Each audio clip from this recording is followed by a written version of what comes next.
Saudara calon Presiden Ganjar Pranowo angkat bicara soal status kader Presiden Jokowi dan keluarganya di PDI Perjuangan.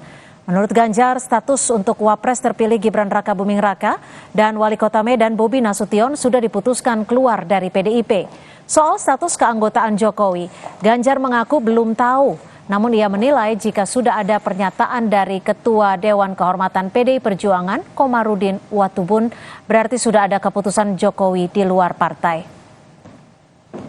Setahu saya kalau Mas Bobi, Mas Gibran dulu sudah pernah ada keputusan dari Dewan Kehormatan, sudah tidak menjadi anggota. Setahu saya.